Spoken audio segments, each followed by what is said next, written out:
My name is David Dellanave. I'm a gym owner and accidental olive oil importer and fine Italian foods curator, I guess you would say.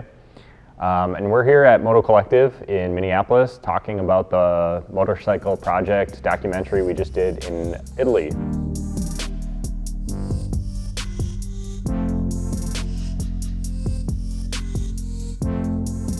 So at some point in the spring, a good buddy of mine reached out and said, hey, we should go to Italy and do a documentary on Luigi and this oil. And I was like, yeah, actually I was thinking about the same thing. Like, let's talk more about that. So we had this documentary idea, and then it was kind of just like, well, why would we not ride motorcycles while we're in Italy?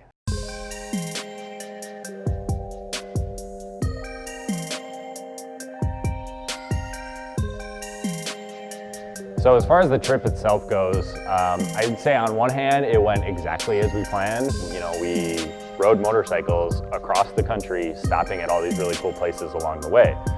On the other hand, we did not plan for it to rain almost every single day of the entire trip.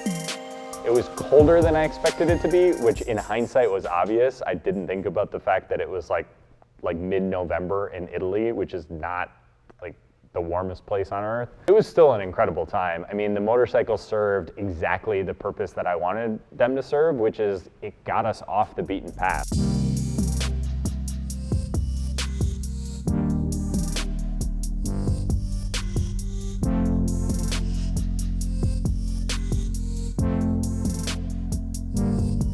So the bikes we chose were Ducati Scramblers. We basically wanted the most fun, least encumbered bike that we could possibly find.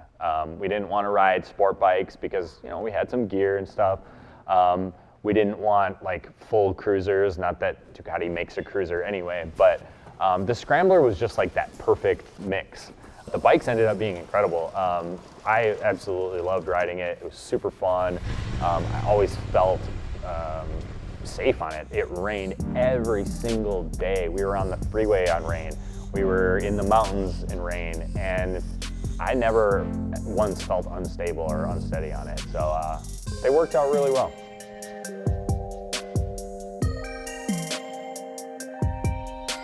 I think one of the best experiences of the trip overall is, like I said, it rained the entire time, just relentlessly.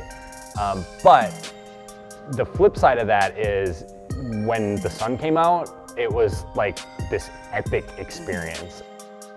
When it rains for days straight and all of a sudden you see like this little crack in the clouds, it's almost like a drug. I mean, it hit different. And I remember very, very distinctly, there was this one little stretch of road on the 7th day or something like that the clouds just parted and the sun came out, and it was absolutely spectacular. And it's almost like all of that just vanished. And I was like, this is the best thing I've ever done in my life. Like, this is why I'm here.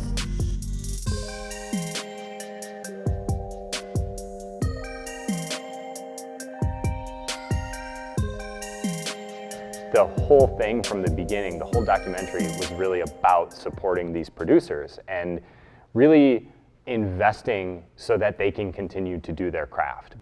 So now that the world has been hit by Corona, it's gotten even harder because they've lost their retail outlets for it. They've lost their import orders.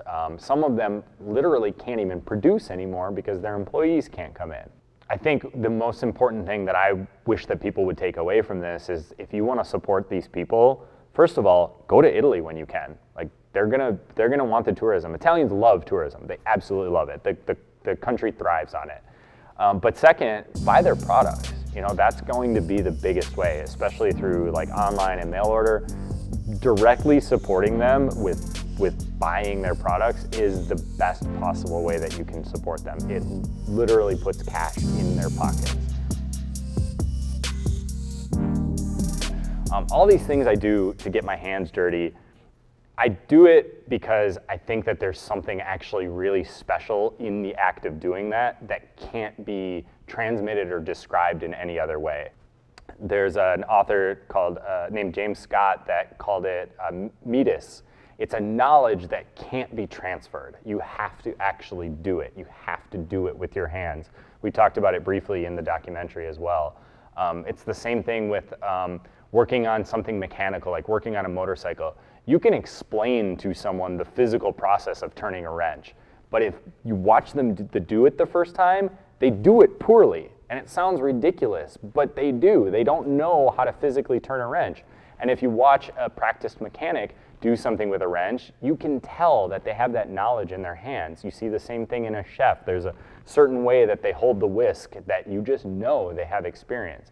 And to me, that stuff has like an intrinsic power in it that goes way beyond the thing itself. It's bigger than that. So that's what drives me, not only to do those things myself, but to seek out and support individuals like Luigi and Silvano and Carlo who do these things for passion, yes, but that sounds trite. There's something more and bigger than that.